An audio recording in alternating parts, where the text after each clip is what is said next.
Hello, fellow dudes. I just want to make a quick video. I made a video recently about CBT, cognitive behavior therapy, on picky eaters, and potentially if OCD or autism can cause picky eating, which I believe is actually the case. I do think there are studies that show that, and they're very regimented, habit-forming type of disorders or non-typical brain function or whatever.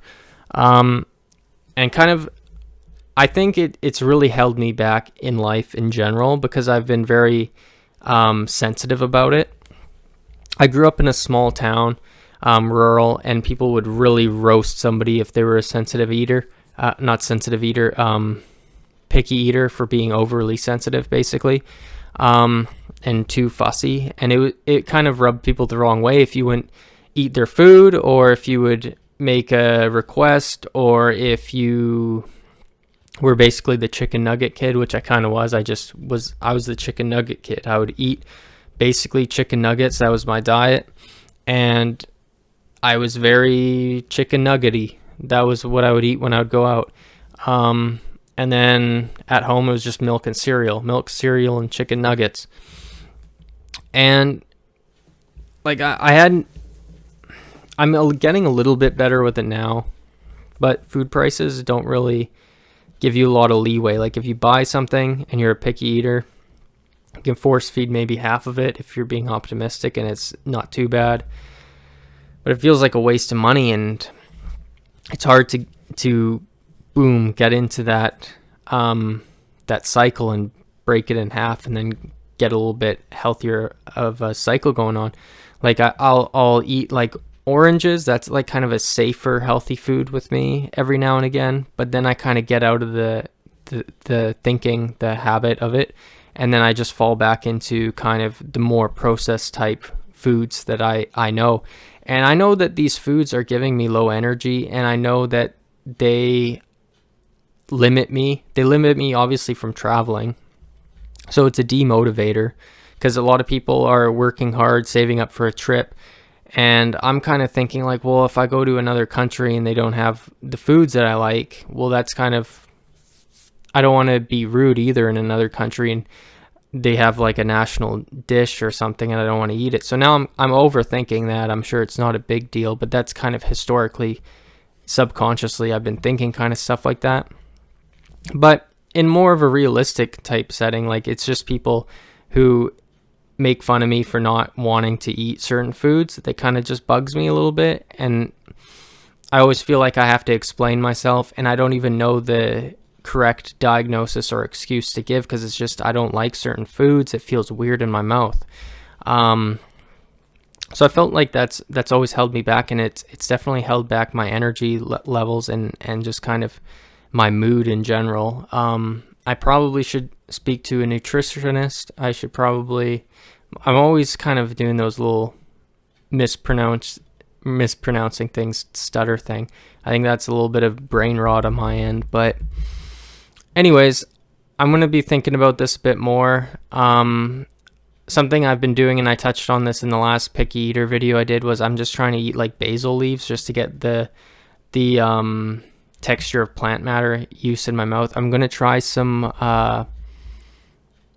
ramen, but not like a home cooked ramen. It's something I actually went out to a Korean spot and got it. It has an absurd amount of cabbage in it, and the only amount of cabbage I've only tried in very minuscule amounts sauerkraut to try to help my microbiome and try to force feed it down. That lasted like a week, and then I completely forgot about it. Sauerkraut just back of the fridge now. I haven't touched it in a year. Yeah, I gotta just maybe get some backbone and get into this, but it almost feels like a quality of life issue. Like it's like a chemo patient that's forcing food down. I feel like that's with me. Like I just strongly dislike certain foods so much, but I know that they would be good for me and they would make me feel better, but I just can't seem to force them down. So I've kind of always went towards like supplements and powders, and then that's expensive and that doesn't solve the problem. and I don't know which ones to really use. And then I'm studying powders on my phone all day, trying to figure out like this supplement cocktail that I can try to biohack and go around not eating vegetables or whatever. And like, I'm middle-aged and I'm still doing this, and it like, I don't know what it is exactly. It's like something's in the way, and it might even be some sort of emotional trauma, like some kind of Freudian thing that I've blocked out or something. But yeah, it's definitely holding me back, and it's something that needs to be addressed. And I know I'm going to get some criticism. Well, then address it other than making a video.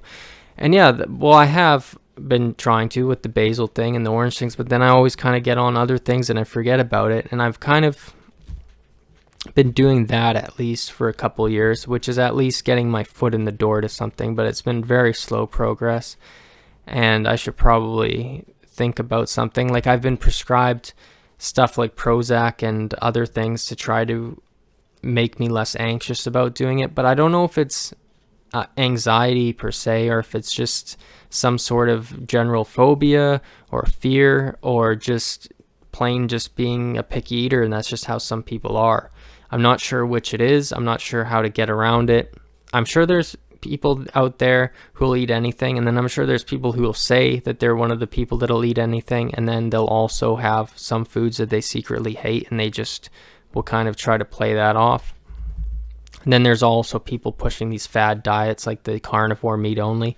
I'm not stupid enough to fall for that. I'm very heavy into protein, and I try not to eat as overly processed forms of protein. I try to have like a decent steak, things like that. But anyways, this is my food talk. It makes socialization awkward. It makes family dinners awkward. I've been kind of just loosening up a little bit with the family dinners, trying more things at Thanksgiving, putting more things on my plate.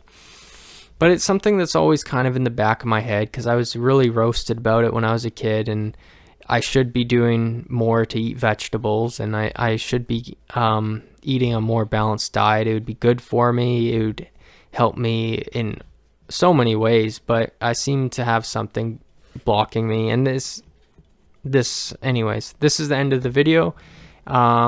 Like and subscribe, leave your comments if you're also a picky eater. And I know I'm not the only one. Like, you see people that have such phobias and picky eating selection of food that they just eat chips like Doritos all day, and they're in mobility scooters, and I'm not even near that point. But I am obsessively and maybe autistically regimented about what I eat and the texture of how it feels in my mouth. So anyways, peace, like and subscribe. I hope everyone's good. Love all ya. Bye.